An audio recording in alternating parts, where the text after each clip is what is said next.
Hola, ¿qué tal? Bienvenidos a este nuevo podcast. Hoy en compañía de Idalia Arango y Valentina Cabrera, quien les habla, Ángela María Romero. Y hoy hablaremos acerca de un tema muy interesante y es cómo la ruptura de las fronteras por parte de los sistemas y los medios de comunicación han afectado los límites culturales. Antes de abordar el tema es muy importante ir un poco más atrás, digamos, pues para entender un poco cómo funcionan los medios o bajo qué lineamientos se establecieron y siguen funcionando. Entonces nos damos cuenta que en los años 80 más o menos la mayoría de los países comenzaron pues como a transformar sus sistemas políticos con el fin de garantizar competencias más equitativas, abiertas, plurales en el campo electoral, al tiempo que se imponía la ideología del mercado como modelo económico y la democracia como el régimen político. En ese momento incrementa un poco como el optimismo respecto a la apertura de los medios, la competencia mediática, la profesionalización del periodismo, el goce de la libertad de expresión. Y bueno, para la gente era muy importante porque digamos que la política debía rendir cuentas. Por otro lado, América Latina había empezado a experimentar la influencia global de las políticas neoliberales y de las reformas económicas tales como las privatizaciones, la desregulación de varias industrias como lo son los medios y las telecomunicaciones. Un factor, digamos, muy importante porque, pues claro, la gente decía como que, wow, vamos a poder tener más libertad, no vamos a estar sujetos al gobierno, ya que estas políticas promovían el libre comercio, la desregulación, la privatización y una menor intervención del Estado en la economía, un factor importantísimo para los medios privados, todo esto. Y bueno, esto empieza pues como a darle más fuerza al pluralismo, ya se empieza a dar más libertad ideológica, a garantizar la diversidad de ideas y la participación en asuntos públicos. Además, implicaba el derecho de manifestar, de participar en elecciones libres y democráticas, de asociarse en partidos y de expresar libremente las ideas políticas por todos los medios de comunicación disponibles.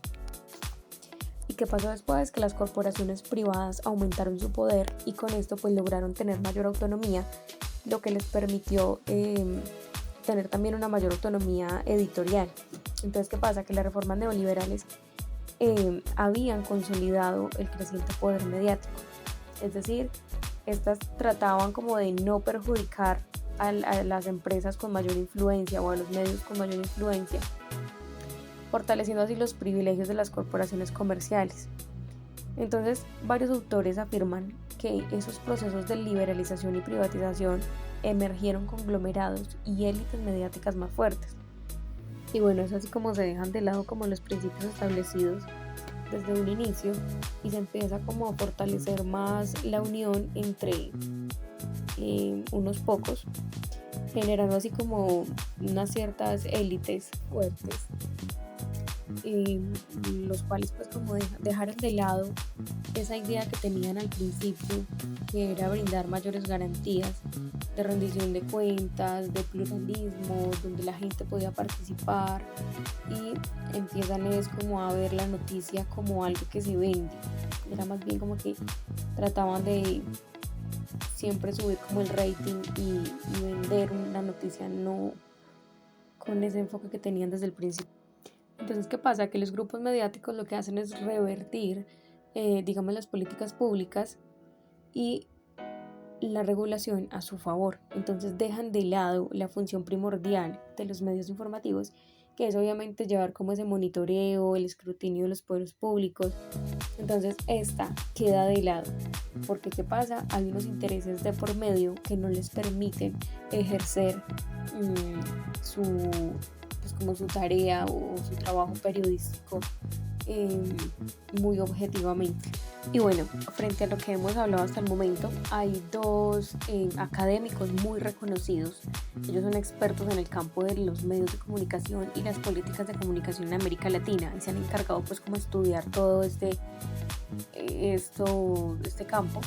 Ellos son Manuel Alejandro Guerrero y Mireya Márquez Ramírez, y en pocas palabras nos explican cómo funciona todo lo que hemos hablado hasta el momento. Ellos proponen un modelo, el cual se llama el modelo liberal capturado.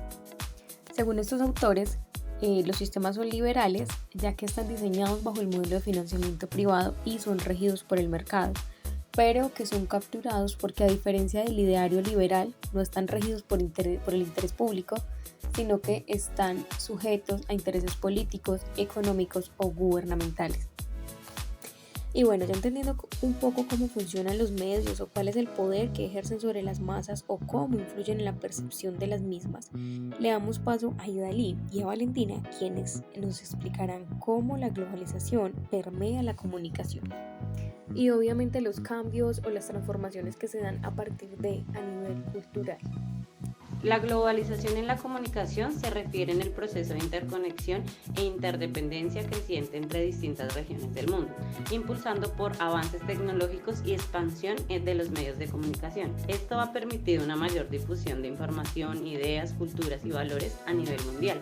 La globalización en la comunicación ha cortado distancias, facilitado la comunicación instantánea a través de medios como el Internet, redes sociales, telefonía móvil, entre otros. También ha generado cambios en la forma que nos relacionamos, consumimos, informamos y percibimos la información y el mundo. La comunicación se ha visto favorecida, pues ha crecido gracias a la tecnología, evolucionando y expandiéndose poco a poco, generando una red global para la circulación de ideas y culturas, cada uno con diferentes propósitos. En América, la globalización ha permitido una mayor interconexión entre países del continente, facilitando el intercambio cultural, comercial y tecnológico. En el ámbito de la comunicación, la globalización ha llevado a un aumento en el acceso a medios de comunicación internacionales como canales de televisión, sitios web y redes sociales al alcance global.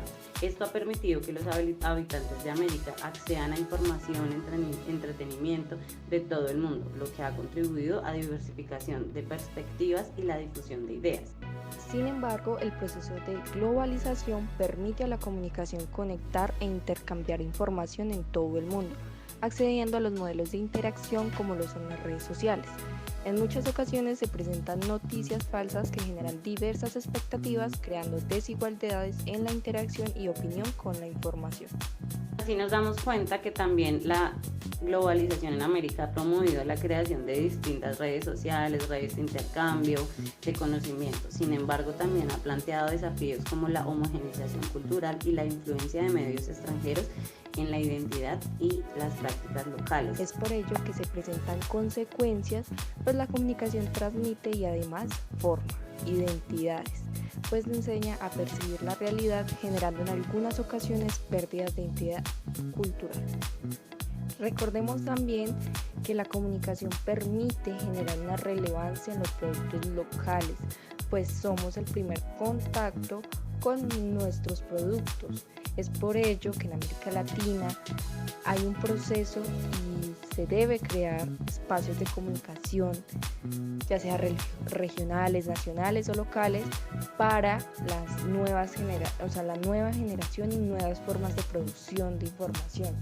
Recordemos que somos el primer contacto y no podemos realizar espacios de comunicación si no conocemos nuestra cultura o no conocemos nuestros productos. La comunicación unida a la globalización también se brinda en diferentes espacios, no solo en información en redes sociales, noticias o radio, sino que también puede haber una variedad de categorías como lo son la cultura, donde en la música, las películas, el deporte, se ve reflejado la comunicación y el proceso de comunicación. En este contexto de globalización es necesario entender la propia cultura para poder saber y conocer la cultura de los demás. Bueno, y eso fue todo por hoy. Damos las gracias a Valen y a Idalí por su buena explicación. Nos escucharemos en un próximo episodio.